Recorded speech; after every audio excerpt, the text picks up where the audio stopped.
সামনে তার দল ক্ষমতা আসবে, তারপরে তিনি কথা বলতেছে না। আসলে নেতৃত্ব বাপসাপ নিয়ে বসে থাকার জন্য না। নেতৃত্ব হচ্ছে আপনার জনগণকে আপনি সর্বোচ্চ প্রায়োরিটি দিতে হবে। আপনি যদি আপনি দলের সেক্রেটারি, সভাপতি, যে মেন লিডারশিপ আছে তাদের সাথে যদি কথা বলতেন, খোঁজখবর নিতেন, তাহলে আপনার দলের অন্য অন্য যে নেতাকর্মীরা আছে, সেই ইউনিটের যে নেতাকর্মীরা আছে, তারা আপনার ওই নেতাদের সাথে, ওই নেতার, ওই সভাপতি সেক্রেটারির নেতৃত্ব অমান্য করার কোনো সুযোগ ছিল না। বিসমিল্লাহির রহমানির রহিম। আজকে একটা বিষয় আপনাদের সাথে শেয়ার করাটা আমার মনে হয়েছে যে শেয়ার করা, যে বিএনপি এবং আওয়ামী লীগের যে রাজনীতির যে গুণগত ডিফারেন্ট, সেই ডিফারেন্টটা আমি আপনাদের সাথে কিছুটা প্রকাশ করতে চাই, বা আমার যে ব্যক্তিগত ব্যক্তিগত যে মন্তব্য সেগুলো আপনাদের সাথে শেয়ার করতে চাই। যে বিএনপি আপনার 5ই আগস্টের পর থেকে বিএনপির এরকম ধরাশায়ী অবস্থা কেন? দেখেন, একটা দল যখন রান করে, একটা দল যখন অ্যাক্টিভলি পলিটিক্স করে দেশে, তখন কিন্তু আপনার দলটার সবচাইতে সবচাইতে সবচাইতে স্ট্রং যে অবস্থান থাকা দরকার সেটা হচ্ছে তাদের লিডারশিপ।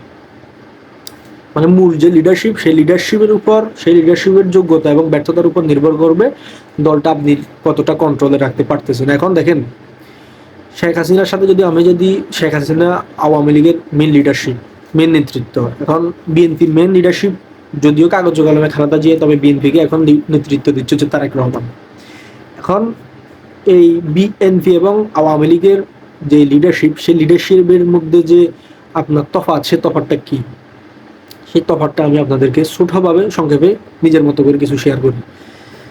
আমরা দেখেছি 5ই আগস্টের পর থেকে আপনার এই আওয়ামী লীগের যে একটা দুর্বিষহ মরণযাত্রা, সেই মরণযাত্রাটা কিন্তু শুরু হয়েছে। সেটা আপনারা সবাই জানেন, সেটা নিয়ে আমি আর বিশদ আলোচনা করব না। আওয়ামী লীগের নেতা কর্মীদেরকে যেভাবে পাচ্ছে সেভাবে কিন্তু আপনার এই ঠাসানো হচ্ছে, বুঝছেন? তো এটা নিয়ে আমি বিশদ আলোচনা করব না, কিন্তু আমি আজকে যেহেতু লিডারশিপ নিয়ে আলোচনা করব, তো আওয়ামী লীগের নেতৃত্ব শেখ হাসিনা আছে। তো শেখ হাসিনার নেতৃত্ব থাকার পরে আমি কি দেখলাম, ভারত থেকে তিনি আওয়ামী লীগের একেবারে ওয়ার্ড, গ্রাম, মহল্লা, মানে একেবারে যতটা মানে গাছ রুটে যাওয়া যায়, শেখ হাসিনা কিন্তু ফোন দিয়ে দিয়ে কিন্তু খবর নিচ্ছে। প্রত্যেকটা ব্যক্তি, আওয়ামী লীগের ওয়েবসাইটে আপনি দেখবেন, প্রত্যেকটা ব্যক্তি যারা আপনার বিভিন্ন সময় আহত হচ্ছে, বিভিন্ন বিরোধীদের দ্বারা আপনার নির্যাতনের শিকার হচ্ছে, অবৈধ মামলা খাচ্ছে, হামলা খাচ্ছে, জেল খাটতেছে, জুলুমের শিকার হচ্ছে, এই ধরনের প্রত্যেকটা ব্যক্তি যখনই আপনার সুযোগ পাচ্ছে শেখ হাসিনার সাথে কিন্তু আপনার এই লাইভের মাধ্যমে কিন্তু তারা কথা বলতে পারতেছে। আর এটা সুযোগ করে দিয়েছে স্বয়ং শেখ হাসিনা নিজেই।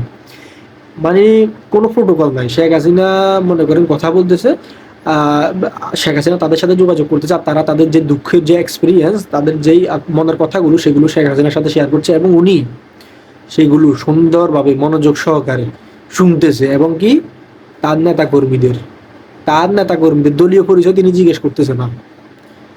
একজন আওয়ামী লীগের এটাই যথেষ্ট ওনার সাথে মানে কথা বলার জন্য। তো তিনি তার নেতা কর্মীদের একেবারে মানে দুঃখ কষ্টের যে কথাগুলো আছে সেগুলো শুনে তাদেরকে উৎসাহ দিচ্ছেন, উদ্দীপনা দিচ্ছেন, যে সাহস রাখো, শক্তি রাখো মনে। কিন্তু আপনি চিন্তা করবেন না, তিনি কোনো প্রোটোকল ব্যবহার করে, তিনি কোনো দলীয় আপনার লোকদের মাধ্যমে এই কথাগুলো শেয়ার করতেছেন। তিনি পুরোপুরি নিজের কানে কথাগুলো শুনতেছেন। তার যে ছোট যে কর্মী, এলাকার যে গ্রামগঞ্জের যে ছোট কর্মীটা, সমর্থকটা হামলা শিকার হয়েছে, তার কথা পর্যন্ত তিনি শুনতেছেন। কিন্তু এই জায়গায় আপনি যদি তারেক রহমানকে যদি চিন্তা করেন, ওনার লিডারশিপ, ওনার দলের উপর যে কন্ট্রোল, সেই কন্ট্রোলটা থাকবে কিভাবে? এটা সম্ভব? আপনি বলতে পারবেন তারেক রহমান তার কোনো আপনার ইউনিয়নের, তার উপজেলার কোনো একটা নেতাকর্মীর সাথে এইভাবে সরাসরি কখনো কথা বলেছে গত 16 বছরে? যদি আপনি জেনে থাকেন তাহলে আমাকে জানাবেন, সমস্যা নেই। কিন্তু এই যে আপনার গত 16 বছরের কথা যদি আমি বাদ দিই, গত 1 বছর তারেক রহমান তার উপজেলা ভিত্তিক কোনো লিডারশিপ যারা আছে তাদের সাথে কখনো ফোনে কথা বলেছে? তার নেতা কর্মীদের যেই চাওয়া পাওয়া সেগুলো সম্পর্কে কোনো কথা বলেছে? তারা কি চায়, রাজনীতিটা মাঠে কিভাবে করবে, এ ব্যাপারে কি কোনো আলোচনা তিনি ডিসকাস করেছিলেন? করেন নাই। গত 1 বছর কিন্তু তিনি চাইলে কিন্তু এই কাজটা করতে পারতেন। এখন যখন তারেক রহমান যখন স্বয়ং নিজে একজন উপজেলা লেভেলের একজন নেতার সাথে বা একটা জেলা লেভেলের নেতার সাথে উনি যদি সরাসরি যদি কথা বলে, বা সরাসরি আপনার রাজনীতির সম্পর্কে তার মাঠের অবস্থান যদি জানতে চায়, তিনি তার দলীয় সভাপতি, সেক্রেটারি, উপজেলা হোক, জেলা হোক, এনাদেরকে ফোন করে যদি জানতে চায় এবং খোঁজ খবর যদি রাখে, রাজনীতির কি খোঁজ খবর, তার জেলার কি খোঁজ খবর, অবস্থান, পজিশন কি তার দলের, এগুলো নিয়ে যদি আলোচনা করে, তাহলে তার নেতাকর্মী যারা সভাপতি বা সেক্রেটারি আছে তারা কয়েক গুণ কিন্তু শক্তি পাবে, তারা ভরসা পাবে, তারা আস্থা পাবে। এবং তারা যখন আস্থা পাবে তাদের নেতাকর্মীদের মধ্যে কিন্তু আপনার যেই সভাপতি সেক্রেটারির যেই হাইকমান্ডকে যে মানার যে একটা বিষয়, সেই বিষয়টা কিন্তু খুব ভালোভাবে কিন্তু আমরা দেখতে পাবো। কিন্তু তারেক রহমান এই কাজটা কি করেছে আদৌ? আমরা দেখি নাই। এই জায়গায় হচ্ছে আপনার আওয়ামী লীগ আর বিএনপি রাজনীতির পার্থক্য। যে জায়গায় শেখ হাসিনা 15 বছর ক্ষমতা থাকার পরেও ভারতের মতো একটা দেশে আপনার আইসোলেটেড অবস্থা থাকার পরেও যখন তিনি তার গ্রাম অঞ্চলের একজন নেতাকর্মীর সাথে যখন তিনি কথা বলতেছেন, তখন তার নেতাকর্মীটা কিন্তু শেখ হাসিনার জন্য, আওয়ামী লীগের জন্য তিনি আমৃত্যু কাজ করে যাবেন। এটা সাইকোলজিক্যাল একটা ব্যাপার। কিন্তু তারেক রহমান যদি তিনি উপজেলা লেভেলের, জেলা লেভেলের নেতাদের সাথে যদি যোগাযোগ রাখতেন, তাহলে তাদের যে মাঠের যে অবস্থা, সেই অবস্থাটা কিন্তু কখনো তৈরি হতো না। তিনি যে নেতাটার সাথে কথা বলতেন, সভাপতি সেক্রেটারি, যখন তিনি কথা বলতেন তারেক রহমান সাহেব, তখন সেই এলাকার অথবা সেই উপজেলার মানুষগুলো কিন্তু ওই সেই সভাপতি সেক্রেটারির বাইরে যাওয়ার কোনো সুযোগ ছিল না। তারা সেই মানুষটিকে তারেক রহমান মনে করতে, তার নেতৃত্ব মেনে নিত। কারণ সবচেয়ে বড় সমস্যা হচ্ছে হাইকমান্ডের নেতৃত্ব তারা মানতেছে না। তারেক রহমান যদি এরকম যদি লিস্ট ধরে ধরে পুরো বাংলাদেশের 495টা উপজেলার নেতাদের সাথে যদি যোগাযোগ যদি মেনটেন করতো, তাহলে আমি মনে করি না যে বিএনপির এই দুরবস্থা হতো। এবং বিএনপির যে লিডারশিপ, সেই লিডারশিপ বিএনপির যে এখন নাজেহাল অবস্থা, সেই নাজেহাল অবস্থাটা হতো না। কারণ প্রত্যেকটা উপজেলার নেতাদের সাথে যখন আপনি ইনকারেজ করবেন, প্রত্যেকটা উপজেলার নেতার সাথে যখন আপনি আপনার ইন্টারাকশন করবেন, তখন কিন্তু সেই নেতাটা কিন্তু তারেক রহমান হয়ে উঠবে।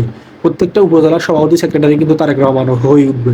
তো বিএনপি সম্পর্কে আমার এই কথাগুলো আসলে বলা প্রয়োজন ছিল না। তারপরে যে আমার যে অনুধাবন, আমার যে পারসেপশন, সেটা আমি আপনাদের সাথে শেয়ার করলাম।